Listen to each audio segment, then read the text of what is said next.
اللہ نے آگے بتایا آیت نمبر 22 کے اندر، اب حقیقت مزید بتائی ان دو سوالات کے بعد جھنجھوڑا، اور پھر بتایا کہ دیکھو اگر اب اللہ کو مان کر اپنی زندگی اللہ کے مطابق کر لو گے، تو اپنی اصلاح کر لو گے، تو دیکھو پھر تمہارا حال کیا ہونا چاہیے.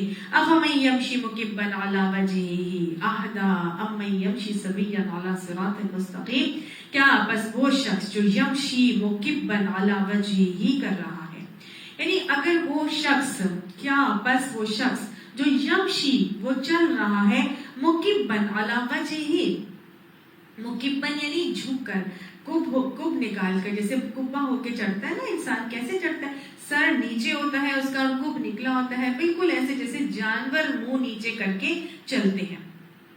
تو یعنی کہ کیا وہ چیز جو چہرے کے بل چل رہی ہے، علی وجہہ اہدی زیادہ ہدایت پر ہے، یعنی وہ چیز جو جھک کر جانور کی طرح چہرے کے بل چل رہی ہے، کیا وہ زیادہ ہدایت پر ہوگا؟ ام من یمشی سویا علی صراط مستقیم، یا وہ جو کہ سیدھا ہو کر سیدھے راستے پر چل رہا ہے. ان دونوں میں سے کون سیدھے راستے پر ہوگا، کون زیادہ ہدایت پر ہوگا؟ اللہ نے جھنجھوڑا ہے. اللہ نے مجھے اور آپ کو سوچنے کی دعوت دی ہے کہ اللہ نے مجھے جانور نہیں بنایا، اللہ نے ہمیں کیا بنایا ہے؟ انسان بنایا ہے. تو ہمارا یہ کام نہیں تھا کہ جو بھی گمراہی دنیا میں پھیلی ہوئی ہے اسی کے پیچھے آنکھیں بند کر کے چلتے پڑیں اور کچھ نہ سوچیں کہ جس راہ پر ہم چل رہے ہیں وہ درست ہے بھی کہ نہیں. ہم بھیڑ چال کا شکار ہو کر بس آنکھیں بند کر کے چلو تو ادھر ہو ہوا ہو جدھر کی، do in Rome as Romans do, یا ایک میجورٹی از اتھارٹی کر کے جب سب ایک ہی روش پر چل رہے ہیں تو بس ہم بھی آنکھیں بند کر کے اسی پر چلتے رہیں. ہمارا حال تو بالکل اسی اندھے مسافر کی طرح ہے جو یا تو آنکھیں بند کر کے چل رہا ہے یا اندھیرے میں چل رہا ہے یا پھر آنکھیں موندے ہوئے جو ہے وہ چلی مطلب دیکھ ہی نہیں پا رہا ہے کہ نہیں. ایسا مسافر جو آنکھیں بند کر کے چل رہا ہو یا اندھیرے میں چل رہا ہو تو اس کا کیا حال ہوگا؟ وہ تو بار بار گرے گا. وہ کیوں گرے گا؟ کوئی بار بار کیوں گرتا ہے؟ یا تو وہ اندھیرے میں جا رہا ہوتا ہے، یا پھر یہ کہ وہاں کو بہت سی پھسلن آ جاتی ہے تب گر جاتا ہے، یا پھر وہ اندھا ہوتا ہے. ایسے ہی جب وہ گرتا ہے تو پھر وہ اٹھتا ہے، اٹھ کے پھر اسی طرح اسی روش پہ چل رہا ہوتا ہے، پھر کوئی انیون جگہ یا پھسلن آتی ہے وہ پھر گر جاتا ہے، پھر اٹھتا ہے، پھر اس کو چوٹ لگتی ہے، پھر اٹھتا ہے، پھر چلتا ہے اور پھر اسی طرح آگے جاتا ہے، پھر گرتا ہے. تو پھر کیا ہوتا ہے؟ بار بار لڑک کے چلتا ہے، گرتا ہے، اٹھتا ہے، پھر چلتا ہے، گرتا ہے، اٹھتا ہے. آخرکار اس کی برداشت ختم ہو جاتی ہے، اور اس کی برداشت ختم ہوتی ہے اور اس کا حال یہ ہو جاتا ہے کہ اس کی زندگی میں کوئی سکون نہیں ہوتا. چاہے دنیا بھر کی نعمتیں اس کے پاس آ جائیں، عزت، مال، عہدہ، اقتدار، شہرت، سب کچھ اس کے پاس آ جائے، ہر نعمت سے مالا مال بھی ہو جائے، لیکن حال اس کا کیا تھا؟ بھیڑ چال کا شکار تھا. جہاں دنیا چل رہی تھی اسی طرح وہ چل رہا تھا. تو آہستہ آہستہ آہستہ کیا ہوگا؟ گرے گا، اٹھے گا، چلے گا، سنبھلے گا، گرے گا، اٹھے گا، چلے گا، سنبھلے گا، پھر گرے گا. اس میں آہستہ آہستہ آہستہ وہ اسٹریس کا شکار ہو کے ڈپریشن کے گڑھوں میں ڈوبتا چلا جائے گا، اور آہستہ آہستہ آہستہ پھر وہ سوئسائڈ کے لیول پر پہنچ جائے گا. یہ کیوں ہوتا ہے انسان کے ساتھ؟ کیا آپ نے دنیا میں ایسے دیکھا نہیں؟ کتنے لوگ ہیں جو آپ کو ایسے نظر آتے ہیں، دنیا کی ہر نعمت ان کے پاس ہوتی ہے لیکن سکون نہیں ہوتا. وہ سکون سے عاری ہوتے، ان کے پاس نام کو سکون نہیں ہوتا. یہ انہی لوگوں کا حال بتایا جا رہا ہے کہ افمن یمشی مکبا علی وجہہ اہدی، کیا وہ شخص جو اپنا منہ اوندھے چل رہا ہو، نیچے منہ کر کے چل رہا ہو، کیا وہ زیادہ ہدایت پر ہے؟ ام من یمشی سویا علی صراط مستقیم. اور دوسری جگہ وہ شخص ہے جو وہ سیدھا بالکل سامنے دیکھ کر چل رہا ہے، اور سیدھا راستہ صراط مستقیم اس کے سامنے ہے، وہ سیدھا سیدھا چل رہا ہے، اس کو ہر چیز عیاں نظر آ رہی ہے. یہ وہ شخص ہے جس کے پاس ایمان کی ٹارچ ہے، ایمان کی مشعل اس کے ہاتھ میں ہے، اس کی زندگی کا مقصد متعین ہے، منزل اس کی نگاہ میں ہے. ہر دن وہ اپنا ہر قدم اٹھاتا ہے اور اللہ رحمان رب کے قریب ہی ہوتا چلا جاتا ہے. یہ تو روشنی کا مسافر ہے، پچھلا تو اندھیرے کا مسافر تھا. یہ تو روشنی میں چل رہا ہے، چاہے وہ اسکول جائے، چاہے کالج جائے، چاہے یونیورسٹی جائے، چاہے شادیاں ہو جائے، چاہے شادی میں جائے، چاہے اپنی شادی ہو، چاہے میکے کا معاملہ ہو، چاہے سسرال کا معاملہ ہو، چاہے کمپنی میں جاب کرتا ہو، چاہے اپنی کمپنی رن کرتا ہو، چاہے اس کے رشتہ داروں کے ساتھ معاملات ہو، کوئی اس کے پڑوسی احباب کے ساتھ معاملات ہو، کوئی ماتحتوں کے ساتھ ہو، ہر جگہ ہر وقت ایمان کی ٹارچ اس کے ساتھ کوئی چوٹ لگنے کا، کوئی گرنے کا تو کوئی معاملہ ہی نہیں ہوگا نا. اس کا تو رب کے اوپر ایمان ہے، توکل ہے، یقین ہے. وہ ہر سٹیپ سوچ سوچ کے دیکھ دیکھ کر اٹھا رہا ہے. تو جس انسان کو یہ حقیقت سمجھ میں آ گئی کہ اس کو اللہ کے ساتھ ایمان کی ٹارچ چاہیے، یہ مشعل اس کے ہاتھ میں ہے، اس کی زندگی سے اندھیرے دور ہو جائیں گے. وہ سارے اندھیروں سے آزاد ہو کر روشنی کا مسافر بن جائے گا. اور اللہ تعالیٰ نے ایسے لوگوں کے لیے فرمایا قل هل يستوي الاعمى والبصير، ان سے کہو کہ اندھا اور آنکھوں والا برابر ہو سکتا ہے. اللہ نے فرمایا هل يستوي الذين يعلمون والذين لا يعلمون، وہ لوگ جن کے پاس علم ہے اور وہ جو کہ جاہل ہے، کیا وہ برابر ہو سکتے ہیں؟ یعنی وہ جن کے پاس علم نہیں ہے اور جن کے پاس علم ہے، یہ کبھی برابر ہو سکتے ہیں؟ نہیں ہو سکتے نا. آج ہم کہتے ہیں کہ ہم جو ہے وہ دو کیا کہتے ہیں کہ اس کشتی کا سوار بن جائیں کہ دونوں کشتیوں میں ہم نے اپنا پاؤں رکھنا ہے، کہ ہم نے دنیا کی کشتی میں بھی سوار ہونا ہے اور آخرت کی کشتی میں بھی سوار ہونا ہے، دین کے اندر بھی رکھنا ہے اور دنیا میں بھی رہنا ہے. ایسا نہیں ہو سکتا. جو دو کشتی کا سوار ہوتا ہے نا، وہ اس کو سمجھ میں نہیں آتا وہ ادھر جائے کہ ادھر جائے، یا دنیا ملے گی یا آخرت ملے گی. یہ تو منافقت ہے کہ ہم کہیں کہ ہمیں دنیا بھی مل جائے اور آخرت بھی مل جائے. ہاں، کنارے پر رہ کر جو بندگی کر رہا ہوتا ہے نا، وہ تو منافق ہوتا ہے. اللہ نے کہا سورہ حج میں آیت نمبر 11 میں اللہ تعالیٰ فرماتے ہیں وَمِنَ النَّاسِ مَن يَعْبُدُ اللَّهَ عَلَى حَرْفٍ، لوگوں میں کوئی ایسا ہے جو کنارے پر رہ کے اللہ کی بندگی کرتا ہے. فَإِنْ أَصَابَتْهُ خَيْرٌ اطْمَأَنَّ بِهِ، جب اس کے اوپر کوئی بھلائی آتی ہے تو وہ مطمئن ہو جاتا ہے. وَإِنْ أَصَابَتْهُ فِتْنَةٌ، اور جب اس کے اوپر کوئی مشکل آتی ہے، آزمائش آتی ہے، انقلب علی وجہہ، تو وہ اپنے ایڑیوں پر، اپنے چہرے پر پھر جاتا ہے. خسرت دنیا والآخرہ، ایسے لوگوں کی دنیا بھی گئی اور آخرت بھی گئی. ذالک هو الخسران المبین، یہ تو بدترین خسارہ ہے، واضح کھلا خسارہ. اللہ نے اس کو بتا دیا. یعنی منافق کی دنیا بھی، مومن کی کیا ہوتی ہے؟ مومن اپنی آخرت بنا لیتا ہے. جو فاسق ہے، جو کافر ہے، وہ کیا کرتا ہے؟ کافر اپنی آخرت دنیا بناتا ہے، اس کی آخرت بیکار ہو جاتی ہے. لیکن جو منافق ہوتا ہے، جو دو کشتیوں کا سوار ہوتا ہے، اس کی دنیا بھی جاتی ہے اور اس کی آخرت بھی جاتی ہے. اس کو نہ دنیا مل پاتی ہے نہ آخرت مل پاتی ہے. اللہ کا حکم میرے اور آپ کے لیے کیا ہے؟ ہم نے ڈاواڈول رہ کے، تیتر بٹیر بن کے اپنا دین میں نہیں رہنا، بلکہ کیا کرنا ہے؟ ادخلوا فی السلم کافہ، اسلام کے سمندر میں پورے کے پورے غوطہ زن ہو جاؤ اور اپنے اوپر صبغۃ اللہ کو چڑھانا ہے. میرے اور آپ کے لیے لمحہ فکریہ ہے. اپنا اپنا محاسبہ کریں. کب تک ہم منافقت کی زندگی گزارتے رہیں گے؟ کب تک ہم دو کشتیوں کے سوار ہو کر اپنی زندگی چلائیں گے؟ ہمیشہ ہمیشہ ہر عمل میں سوچ کے کام کریں، ٹارگیٹڈ ہو کر کریں کہ اس عمل سے مجھے آخرت میں کیا ملے گا. دنیا تو بن ہی جائے گی، جتنی ہماری مقدر ہے وہ ہمیں ملے گی، لیکن ہمارا فوکس، ہمارا ٹارگیٹ عمل کے حوالے سے کیا ہوگا؟ آخرت ہونا چاہیے. ہر عمل آخرت کی فکر سے کریں اور جلدی کریں، دیر نہ کریں، پلٹ جائیں اللہ تعالیٰ کی طرف. نہیں تو مہلت عمل کسی وقت بھی ختم ہو سکتا ہے. اللہ نے جو رزق دیا ہے کسی وقت بھی اللہ تعالیٰ اس کو روک سکتا ہے. ہم کا رزق کا معاملہ اللہ تعالیٰ کر سکتا ہے نا. کس کو کیا معلوم کس کی موت یا اجل کب آ جائے، کس کی صلاحیتیں اللہ تعالیٰ چھین لے، اللہ تعالیٰ اپنے پاس لے لے واپس، کسی کو نہیں پتا نا. تو لہٰذا فوراً عمل کرنا ہے، اللہ کی طرف پلٹنا ہے اور ہمیں ایسے لوگوں میں شامل ہونا ہے جو کھلے عام اپنے چہرے کو اٹھا کے روشنی کے مسافر کی طرح صراط مستقیم پر چلنے والے ہو جاتے ہیں. اللہ یہ باتیں ہمیں سمجھائے اور ہمارے اندر سے لجاج اور عتو اور نفور کو نکال کے اللہ تعالیٰ ہمیں روشنی کا مسافر بنا دے. ہماری زندگی میں وقت بہت کم ہے، بہت کم وقت ہے.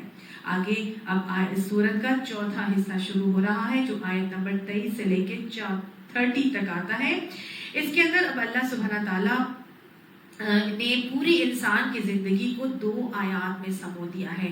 وہ کون سی 2 آیات ہیں؟ آیت نمبر 23 اور 24. اس میں اللہ سبحانہ تعالیٰ فرماتے ہیں قُلْ هُوَ الَّذِي أَنشَأَكُمْ، کہہ دو کہ وہ اللہ، وہ ذات ہے جس نے انشأکم کا معاملہ کیا، یعنی تمہاری نشو نما کی، تمہیں بنایا، تمہیں بڑا کیا اور تمہیں نشو نما کر کے میچورٹی تک پہنچایا. دیکھیے نشہ کہتے ہیں کسی چیز کو پیدا کرنا، پھر اس کو گرو کرنا، اور اس کو جیسے کہ ایک بیج ہوتا ہے نا، اس بیج سے ایک کیا ہوتا ہے، ایک پورا پہلے ایک چھوٹا سا کومپل نکلتی ہے، پھر وہ بڑا سا پودا بنتا ہے، پھر اس کے بعد وہ درخت بنتا ہے. تو بیج سے جب درخت بنتا ہے تو اس کو کہتے ہیں نشہ کا معاملہ کرنا. انشاء اللہ سبحانہ تعالیٰ ایسا رب ہے جس نے ہمارے لیے کیا کیا، ہمارا انشاءکم کا معاملہ کیا، ہماری نشو نما کی.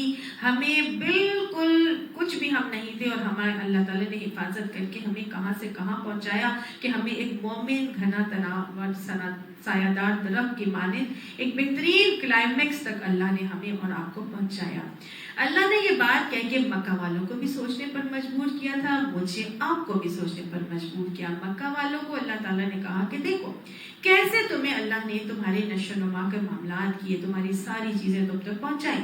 یہ وادی غیر ذی زرع تھی، جہاں پر کوئی نہ بندہ کی ذات، نہ یہاں پر کوئی بستہ تھا، نہ آباد تھا. لیکن اللہ تعالیٰ نے یہاں پر زمزم کو نکالا. زمزم جب نکلا تو زمزم کے بعد ہی وہاں پر آبادی ممکن ہوئی. اس کے بعد پھر جب وہاں پر بنو جرہم والے آئے، اور پھر وہاں حضرت اسماعیل علیہ السلام کے ساتھ شادی، اور پھر وہاں سے ان کی نسلیں بڑھی اور سارا کچھ ہوا. اور پھر بنی ہاشم کو اللہ تعالیٰ نے پھر وہ تجارت کا فن اور ہنر سکھایا. پھر اللہ تعالیٰ نے ان کے ذریعے سے ان کے دلوں میں محبت بھی قریش کے لیے لوگوں کے دلوں میں ڈالی لی. الافی قریش کا معاملہ کیا. اللہ نے کیا کیا نا، رحلۃ الشتاء والصیف، جاڑے اور گرمی میں ان کو سفر کے طریقے سکھائے. اللہ تعالیٰ نے اسی شہر کو بلندن آمنہ بنایا، اور آج تک اللہ سبحانہ تعالیٰ ان کی وہاں کی ان کی گروتھ کے لیے، ان کی نشو و نما کے لیے اللہ تعالیٰ نے وہاں پہ آئل انڈسٹری کا انتظام کر دیا. تو گویا اللہ سبحانہ تعالیٰ نے تمام رزق کے معاملات، وسائل، اسباب، ذرائع، سب کچھ ان کی نشو و نما کے لیے پرووائڈ کیے، فینڈ اینڈ فیچ کیے، سب کچھ اللہ تعالیٰ نے کیا. تو عام انسان کے لیے بھی اللہ تعالیٰ ایسے ہی کرتا ہے. ہر انسان کو اللہ تعالیٰ نطفے سے اس کی تخلیق کرتا ہے، پھر ایک بچہ بنا کے دنیا میں لاتا ہے، پھر آہستہ آہستہ آہستہ اس کو میچورٹی کے لیول تک پہنچاتا ہے. ٹین ایج کا لیول آتا ہے، یہ تو شباب کا لیول ہے، یہ میچورٹی کا لیول نہیں ہوتا. اس میں ابھی لاؤبالی پن ہوتا ہے انسان کے اندر، لیکن پھر آہستہ آہستہ آہستہ وہ 40 ایئرس کی عمر تک پہنچ جاتا ہے. وہ عمر کا حصہ ہے جس میں سب سے زیادہ قوت، طاقت، صلاحیتیں انسان کے اندر عروج پر ہوتی ہیں. مینٹلی، فزیکلی، ایموشنلی، انٹلیکچولی، وہ ہر طرح سے اپنی تمام طاقتوں کے عروج پر ہوتا ہے، کلائمیکس پر ہوتا ہے. اور یہ بہترین زندگی کا دور ہوتا ہے. یہ 30 سے 55 ایئرس کے درمیان میں یہ ہر چیز انسان کی قوتیں، طاقتیں بہترین سپرلیٹو لیول پر ہوتی ہیں. اگر اس وقت بھی انسان اللہ سے نہ جڑا تو پھر سوچ لیجئے کہ اس کا اللہ کی طرف رجوع ہونا، جڑنا بہت ہی مشکل ہو جاتا ہے. اللہ ہمیں اس بہترین دور میں اپنی تمام صلاحیتیں اللہ کے لیے لگانے کی توفیق عطا فرمائے. اللہ ہمیں اپنی پہچان عطا فرمائے، ہمیں اپنی معرفت عطا فرمائے. یاد رکھیے گا انبیاء کو نبوت بھی اسی ٹائم پر ملی. میجورٹی انبیاء کو اللہ تعالیٰ نے 40 سال کی عمر میں نبوت عطا کی تھی. تو ایکچولی یہ وہ وقت ہوتا ہے جب چونکہ انسان اپنی ساری صلاحیتوں کی طرف سے میکسیمم عروج پر ہوتا ہے. تو دنیا کی بھی ساری رانائیاں اور جو خوش نمائیاں اور دل فریبیاں اس کو اپنی طرف کھینچتی ہیں. وہ ایک طرف اپنی طاقتوں کو لگا رہا ہوتا ہے، تو دوسری طرف جو ہے وہ اللہ سے اپنے دامن کو اگر جوڑ کے چلے گا تو پھر تو سونے پہ سہاگا ہے. لیکن عمومی طور پر ریٹائرمنٹ سے پہلے انسان کیا سوچ رہا ہوتا ہے، میں اپنا مال کما لوں، میں اپنے بچوں کا فیوچر سیکیور کر لوں، اور ٹھیک ہے جب یہ ٹائم ختم ہوگا تو بڑھاپے میں اللہ اللہ کر لیں گے، اور بڑھاپے میں حج بھی کر لیں گے، اور بڑھاپے میں سب کچھ کر لیں گے. اللہ تعالیٰ نے فرمایا کہ هو الذی انشأکم، وہ اللہ جس نے تمہیں گرو کیا، تمہیں میچورٹی کے لیول تک پہنچایا. وجعل لکم السمع والابصار والافئدہ، اور تمہیں اللہ نے قوت سماعت دی، قوت بصارت دی، اور الافئدہ تمہیں دل دیے. اچھا، قلب کہتے ہیں دل کو، اور افئدہ بھی دل کو کہتے ہیں. تو یہاں پہ اللہ تعالیٰ نے والقلوب کیوں نہیں کہا کہ تمہیں اللہ نے دل دیے؟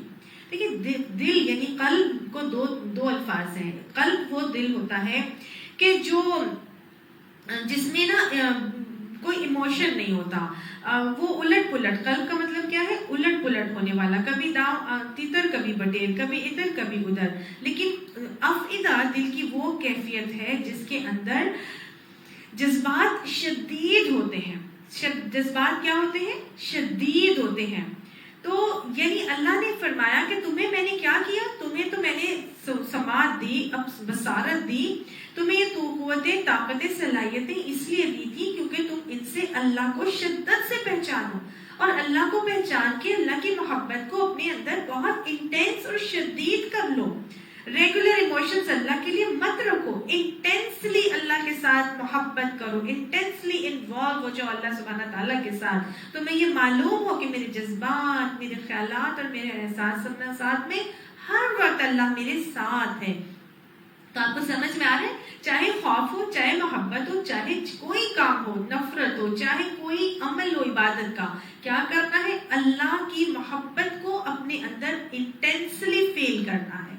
جب کوئی ڈیڈیکیشن سے کوئی کام کرتا ہے تو وہ فؤاد سے کرتا ہے، قلب سے نہیں کرتا.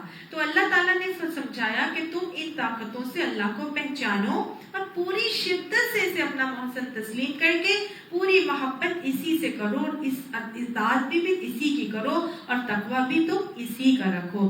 اللہ نے یہ کام تمہیں اس لیے نہیں دیے تھے کہ جو تمہیں سمجھانے کی کوشش کرے، سنانے کی کوشش کرے، قرآن کی آیات اور دین کی باتیں بتائے تو تم اس کی باتیں سن کر ہی نہ دو، اور جو غلط سلط تمہارے دماغ میں پہلے سے بیٹھی ہیں بس انہی پر لجاج بن کے اڑے رہو. یہ آنکھیں تمہیں اللہ نے اس لیے تو نہیں دی تھی کہ اندھے بن کر دوسروں کی پیروی کرتے رہو اور بالکل جانوروں کی طرح زندگی گزارو، کھاؤ پیو، اور بس تمہاری زندگی کا مقصد ہی کوئی نہ ہو، بس دنیا کی کب کے اندر جو ہے وہ مگن رہو. اللہ تعالیٰ نے اس لیے نہیں دی تھی کہ تم بلکہ اس لیے دی تھی کہ تم انہی آنکھوں سے زمین، آسمان، فلک میں جو اللہ کی نشانیاں پھیلی ہیں، تمہاری اپنی ذات میں پھیلی ہیں، ان سے اللہ کو پہچانو، اور اللہ کی توحید کی جو شہادت دے رہی ہے نا، اور جسے اس کا رسول بھی پیش کر رہا ہے، جو قرآن پاک کے اندر اللہ تعالیٰ نے پورا اپنے نظام کائنات کے حوالے سے بتایا کہ یہ سب خود بخود نہیں چل رہا، یہ عبثا نہیں ہے. اللہ تعالیٰ نے اس کو الا بالحق، اللہ نے حق کے ساتھ پیدا کیا ہے، اللہ اس کو چلا بھی رہا ہے. اللہ نے یہ دماغ تمہیں دیا تھا کہ تم ان دونوں چیزوں کو، اپنی کانوں کو، آنکھوں کو استعمال کر کے اپنے دل میں، یہ دل کی کھڑکیاں ہیں، ان سے اللہ کو پہچانو اور اللہ کے لیے جذبات کو اپنے اندر انٹینس کر لو. یہی چیز مجھے اور آپ کو اپنے بچوں کو سمجھانی ہے. ہم اپنے بچوں کو کیسے سمجھائیں گے جب تک کہ ہمیں خود ہی معلوم نہیں کہ ہم نے یہ کام کرنا ہے؟ ہمیں تو خود ہی معلوم نہیں ہے نا. ہم اپنے بچوں کو کیسے سمجھائیں گے؟ بچے جاتے ہیں باہر، دوسری جگہوں سے سنتے ہیں، کرتے ہیں. اپنے بچوں کو خود ہی دین سکھائیے، سمجھائیے، اس سے پہلے کہ ہمارے بچوں کے ایمان بگڑ جائیں، اس سے پہلے کہ کوئی ہمارے بچوں کے ایمان کو بگاڑ دے. ہم نے اپنے بچوں کو خود ہی سب کچھ بتانا ہے اور اللہ کی پہچان کروانی ہے، اور ان کو کہنا ہے کہ وہ اپنی قوتوں، طاقتوں کو اللہ کے پہچان کے لیے استعمال کریں. اللہ تعالیٰ فرماتے ہیں قلیلا ما تشکرون، تم میں سے کم ہی ہو جو شکر کرتے ہو. اللہ ہمیں شکر گزار بندہ بنا دے، اللہ ہماری اولادوں کو بھی شکر گزار بندہ بنا دے. آج ہم اپنی اولادوں کو بتاتے ہی نہیں کہ انہوں نے وضو کیوں کرنا ہے، انہوں نے نماز کیوں پڑھنی ہے. ہم کس کے سامنے کھڑے ہونے جا رہے ہیں، مسلمان کیا ہوتا ہے، ہم کیا بتاتے ہیں اپنے بچوں کو؟ ہم بتاتے ہیں کہ اللہ ہمارا کتنا بڑا محسن ہے، ہم بتاتے ہیں کہ ہماری زندگی کا کیا مقصد ہے، ہمیں کیوں زندگی میں بھیجا گیا ہے. ہم صرف پڑھائی، گریڈز کی باتیں، جاب کی باتیں تو بہت کرتے ہیں، لیکن ہم دین کی باتیں نہیں کرتے. اپنے بچوں کو بتائیں دین کی صحیح اپروچ دینا، یہ میرا اور آپ کا کام ہے. ہم اتنی پلاننگ کرتے ہیں دنیا کے کاموں کی، دنیا میں گھومنے پھرنے، آنے جانے کی، اپنے اولادوں کو پڑھانے کی، لیکن ہماری زندگی میں، ہمارے بچوں کی زندگی میں دین کہاں ہے، کتنا ہے؟ کیا اس کی کوئی ہمیں فکر ہے کہ ہمارے بچے دین کے اندر کتنا جو ہے وہ آگے بڑھ رہے ہیں، ان کو دین کتنا آ رہا ہے؟ دنیا کی ساری چیزیں یہیں رہ جائیں گی، صرف وہی ہے جو لے کر انہوں نے جانا ہے. موت کی ہوا چلے گی اور سب ختم ہو جائے گا. پھر معلوم ہوگا کہ ہم نے تو قبر کے سوالات کی تیاری نہ خود کی نہ اپنے بچوں کو کروائی. اللہ کا یہ شکوہ غلط نہیں ہے. قلیلا ما تشکرون، کمی ہو تم جو شکر کرتے ہو. اللہ ہمیں ان نعمتوں کی صحیح شکر گزاری کرنے کے طریقے سکھائے، ان پر عمل کرنے کی توفیق عطا فرمائے. قل، ان سے کہہ دو، هو الذی ذرأکم فی الارض والیہ تحشرون، وہی تو ہے وہ جس نے تمہیں زمین میں پھیلایا اور اسی کی طرف تم جمع کیے جاؤ گے. اللہ سبحانہ تعالیٰ نے مجھے آپ کو سب کو کیا کیا؟ خلقکم من تراب. سب سے پہلے اللہ نے ہمیں تراب مٹی سے بنایا, پھر خلقکم من نطفۃ, اللہ نے نطفے سے تخلیق کیا, پھر اس کے بعد خلقکم من نفس واحدہ, ایک نفس سے بنانے کے بعد وخلق منہما زوجہا, اس میں سے اللہ تعالیٰ نے تمہارا زوج بنایا. وبث منہما رجالا کثیرا ونساء, پھر دنیا کے اندر اللہ تعالیٰ نے کثیر تعداد میں عورتوں اور مردوں کو پھیلا دیا. کیوں پھیلایا تھا اللہ نے ہمیں؟ کیوں پھیلایا؟ لتعارفوا, اللہ تعالیٰ نے اس لیے پھیلایا تاکہ ہم ایک دوسرے کے ساتھ متعارف ہو سکیں. تو اللہ تعالیٰ نے نسل انسانی کو پھیلایا, نسب اور سسرال کے رشتے چلائے, سب کچھ اللہ نے کیا. لیکن پھیلانے کے بعد اللہ فرماتا ہے وَإِلَيْهِ تُحْشَرُونَ, بھولنا مت کہ تم سب اللہ ہی کی طرف جمع کیے جاؤ گے. ہم سب نے اللہ کی طرف پلٹ کر جانا ہی جانا ہے. تو آج اس کی طرف جب پلٹ کر جانا ہی ہے تو کیوں نہ اس کی تیاری کر لی جائے. اب مرغی کی ایک ہی ٹانگ, اتنی باتیں, اتنی لاجیکل چیزیں سمجھانے کے بعد لوگ آگے سے کیا کہتے ہیں؟ وَيَقُولُونَ مَتَىٰ هَٰذَا الْوَعْدُ إِن كُنتُمْ صَادِقِينَ, وہ کہتے ہیں یہ وعدہ کب پورا ہوگا قیامت کا؟ اگر تم سچے ہو تو بتاؤ یہ وعدے کب پورے ہوں گے, یہ قیامت کب آئے گی؟ تو ہر دور میں دیکھیں ان لاجیکل کوشچن ضرور اٹھائے جائیں گے. کہا جا رہے ہیں کنتم صادقین, اگر تم سچے ہو تو بتاؤ یہ کب ہوگا پورا, کب وعدہ پورا ہوگا, قیامت کب آئے گی؟ تو آپ صلی اللہ علیہ وسلم سے بھی آ کے جب لوگ پوچھتے تھے نا کہ قیامت کب آئے گی, تو آپ صلی اللہ علیہ وسلم فرماتے تھے کہ کیا تم نے اس کی بہت تیاری کر رکھی ہے؟ یعنی یہ نہ پوچھو کہ قیامت آئے گی کب, اصل چیز یہ ہے کہ تم تیاری کرو, اس قیامت کی تیاری کرو جب اللہ کے حضور کھڑے ہونا ہے اور سب نے جانا ہے اور اسے ملنا ہی ملنا ہے. اللہ نے ان ایسے ان لاجیکل سوالات کے حوالے سے بتایا کہ ہر دور میں ایسے ان لاجیکل سوال تب بھی ہوتے تھے, آج بھی ہوں گے, ہر جگہ پر ہوں گے. ان کنتم صادقین کے حوالے سے یہ صرف نبی صلی اللہ علیہ وسلم کو نہیں کہا جا رہا, نہیں تو کہا جاتا ان کنتم صادقین, ان کنتم صادقین کہ اگر تو سچا ہے. لیکن یہاں کنتم یعنی تم سارے لوگوں کو کہا جا رہا ہے. گویا صحابہ کرام سے بھی یہ بات کہی گئی کہ صحابہ بھی اس میں شامل ہے نا, کہ ابتدائی دور ہے مکی دور کا, اور ان صحابہ کرام کو بھی سچا کہا جا رہا ہے. گویا وہ اپنے تمام اعمال اور رویوں سے ثابت کر رہے تھے, سچ ہو گئے, سچے بن کر دکھا رہے تھے. ابھی شریعت نہیں اتری تھی, لیکن اللہ کے ساتھ ایسا ان کا تعلق استوار ہو گیا تھا کہ ہر اذیت کو برداشت کرنے کے لیے, ہر تضحیک, ہر استہزاء کو برداشت کرنے کے لیے تیار ہو گئے تھے, اور دین کو کانفیڈنٹلی انہوں نے اون کر لیا تھا. آج ہم نے کتنا کانفیڈنٹلی اون کیا ہے. آج تو ہمیں کوئی ایسی اذیت بھی نہیں دی جاتی جیسے صحابہ کرام کو دی جاتی تھی. صرف تانے دیے جاتے ہیں, ہم سے وہ بھی برداشت نہیں ہوتے. صرف معاشرتی رسوم و رواج کے خلاف کھڑا ہوتا ہے, ہمیں وہ بھی مشکل لگ رہا ہوتا ہے. ہو رہا ہوتا ہے کہ نہیں ہو رہا ہوتا. اللہ ہمیں دین کے حوالے سے سچی گواہیاں دینے کی توفیق عطا فرمائے. حضرت ابراہیم علیہ السلام جو ہے نا, وہ اللہ سے ایسی شدید محبت کرتے تھے کہ ایسی اللہ سے ان کی اٹیچمنٹ تھی کہ ہر چیز سے ٹکرا گئے تھے, ہر چیز کی قربانی دے دی تھی. انہوں نے کوئی کسی قسم کی پرواہ نہیں کی تھی, کوئی پرواہ نہیں کی تھی. اب جب یہ لوگوں نے کہنا شروع کیا کہ جی کب یہ وعدہ ہوگا تو بتاؤ, تو اللہ نے کیا ان کی بات کا جواب دے دیا. اللہ نے فرمایا قل انما العلم عند اللہ وانما انا نذیر مبین, ان سے کہو کہ اس کا علم تو اللہ کے پاس ہے اور میں تو صرف متنبع کرنے والا ہوں, کھلا یعنی کہ میں تو صاف خبردار کرنے والا ہوں. اس قیامت کا علم تو اللہ کے پاس ہے. اللہ نے یہ بات بتا دی اس حوالے سے کہ ہر فضول بات کا جواب دینا ضروری نہیں ہوتا. ہمارا دین میں ہر بات کا جواب دینا ضروری نہیں ہے. ہمارا دین ایمان بالغیب کے اوپر بہت زیادہ بیسڈ کرتا ہے. پہلے بھی میں نے آپ کو بتایا تھا کہ ہمارے دین کے اندر انٹینس معاملات ہیں, انٹینس اٹیچمنٹ, افعیدہ کا معاملہ ہے. نہ بھی سمجھ میں آئے تو مان کے چلنا ہے, عمل کر کے چلنا ہے, یہی تو انٹینس اٹیچمنٹ ہے. شریعت کے ہر حکم پر ہم لاجک نہیں دے سکتے. ہم نہیں بتا سکتے کہ مردوں کو حیض کیوں نہیں آتا.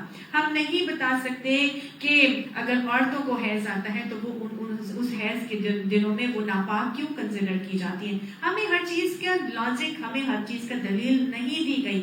قرآن میں کتنی ایسی باتیں ہیں, آیات متشابہات ہیں. حروف مقطعات کو دیکھ لیجئے, الف لام میم, الف لام را, الف لام میم را ہا میم، کتنے سارے حروف مقطعات ہیں. آپ صلی اللہ علیہ وسلم نے ہمیں اس کا مطلب نہیں سمجھایا، نہیں بتایا، نہیں سمجھایا. ہمارے لیے کیا ہے؟ ہم نے اس کے بارے میں آمنا بہی کل من عند ربنا کرنا ہے. یہ سوچیں کہ جو دین قرآن کے اندر ڈوز اینڈ ڈونٹس ہیں، جو صحیح احکامات بلیک اینڈ وائٹ میں آئے ہیں، کیا ہم نے ان کو مان لیا ہے؟ کیا ہم ان کے اوپر عمل پیرا ہیں؟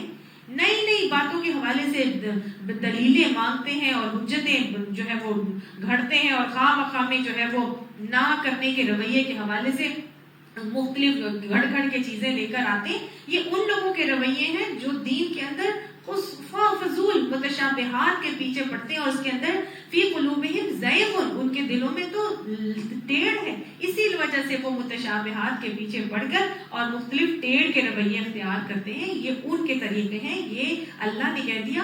اللہ نے اگر چاہتا تو بتا دیتا نا، قرآن قیامت کا تذکرہ کر دیتا، لیکن اللہ نے کیا کہا؟ انما العلم عند اللہ. یہ تو علم تو اللہ کے پاس ہے، اس کا صرف تو علم اللہ کے پاس ہے. فرشتوں نے بھی جب اللہ تعالیٰ کو اللہ نے فرشتوں سے پوچھا تھا کہ اس کے نام بتاؤ، تو انہوں نے کیا کہا تھا؟ سبحانک لا علم لنا الا ما علمتنا، کہ اللہ تو پاک ہے، ہمارے پاس تو بس اتنا علم ہے جتنا تو نے ہمیں دیا ہے. تو گویا اللہ جتنا علم اپنے پاس رکھنا چاہتا ہے وہ رکھتا ہے، جتنا وہ دینا چاہتا ہے وہ ہم تک دیتا ہے. جتنا علم ہمیں اللہ نے دیا ہے وہ اللہ کا دیا ہوا علم ہے جو ہم تک آیا ہے. جب اللہ کا علم ہے، اللہ نے ہمیں دیا ہے، تو پھر ہمیں اپنے علم پر کون سا تکبر، اور پھر ہمیں اپنے علم کو چھپانا زیب دیتا ہے یا اس پہ تکبر کرنا زیب دیتا ہے؟ اللہ ہمیں یہ باتیں سمجھائے. اللہ نے کہا وَإِنَّمَا أَنَا نَذِيرٌ مُبِينٌ، ان کو بتا دو کہ میں تو صرف کیا ہوں؟ واضح طور پر خبردار کرنے والا ہوں. بس جو باتیں مجھے نہیں سمجھ میں آ رہی، کیا کرنا ہے؟ ان پہ آنکھ بند کر کے بغیر چوں چرا عمل کر کے چلنا ہے. دین کے ہر حکم کا، ہر بات کا جواب دینا جو ہے وہ اس کی مناہی بھی کی گئی ہے اور اس کو پسندیدہ بھی نہیں سمجھا گیا. آپ دیکھیے آج یہ جو نوجوان نسل ہے اس کا کیا حال ہے. آج یہ ویسٹ سے ساری چیزیں سیکھ کر آ رہے ہیں. ویسٹ کی سویلائزیشن سے ہمارے اندر مسلمانوں میں ایسی چیزیں ڈالی جا رہی ہیں کہ شرم حیا جو ہے وہ ان کے اندر سے نکال باہر کر دی گئی ہے. وہ جو حقوق نسواں کے چارٹر پر اٹھ کر جو بولنے والی خواتین، آج لڑکیوں کے اندر سے یہ چیز ایسی نکال دی گئی ہے کہ پیریڈز ہونے کے حوالے سے ان کو کوئی شرم حیا ہی نہیں ہے، کوئی بات ہی نہیں. وہ کہتی اس میں شرم کیسی، اس میں کس بات کی وہ ہے. ہم اگر پریگنینسی کی بات کرنا یا پیریڈز کی بات کرنا، ان کو کوئی اس میں کوئی جھجھک، کوئی شرم کا معاملہ ان کو نظر ہی نہیں آتا. ٹھیک ہے، کوئی اللہ نے یہ فطرت بنائی ہے، ایک فزیکل انسان کی چیز بنائی ہے، شرم حیا کی بات نہیں ہے، لیکن فضول میں بھی تو ان باتوں کو ڈسکس کرنا ایک مومن عورت کو زیب نہیں دیتا. یہ بے باکی اور بے حیائی ہے. یہ کہاں سے ہمارے اندر آ رہا ہے؟ یہ ویسٹ کی طرف سے آ رہا ہے ہمارے اندر. کس قسم کے بینرز نکال کے لڑکیوں نے خود ایسے نکال کے جو ہے وہ آگے لے کر آئی اور سب کچھ کیا. ہمارے دور میں کبھی بھی ایسا نہیں تھا. ہم تو کبھی سوچ بھی نہیں سکتے تھے کہ ہم اس قسم کی بات اپنے گھر میں کسی بھائی یا اپنے باپ کے سامنے کریں. آج حیا ہی لڑکیوں کے اندر سے اٹھ کے چلی گئی ہے. ہمارے اسکول کالجز جو ہیں یہ ہمارے بچوں کے اندر اتنی بے باکی لا رہے ہیں. یہ بے باکی نہیں، یہ بے شرمی اور بے حیائی کی بات ہے. اللہ یہ باتیں ہمیں سمجھائے.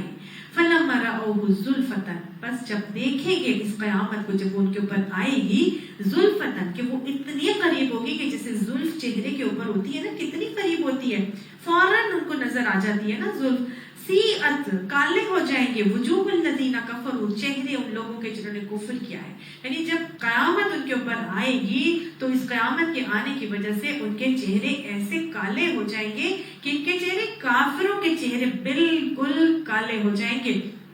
وَقِيلَ هَذَا الَّذِي كُنْتُمْ بِهِ تَدَّعُونَ، اور ان سے یہ کہا جائے گا کہ یہ ہے وہ چیز جس کو تم پکارتے تھے. یعنی یہی مانگ رہے تھے نا، یہ قیامت تم مانگ رہے تھے نا، تو بس دیکھ لو یہ تمہارے اوپر آ گئی ہے. اور اتنی قریب ہوگی جیسے کوئی زلف اپنے چہرے پر محسوس کرتا ہے. قیامت کی تباہی جب آئے گی، زلزلے آئیں گے، پہاڑ پھٹیں گے، سمندر بھڑک جائیں گے، سورج چاند ستارے اپنی ماند پڑ جائیں گے، پتہ نہیں کیا کیا ہوگا وہاں پر. اس وقت انسان کے چہرے کیسے ہو جائیں گے جس نے کفر کیا ہوگا.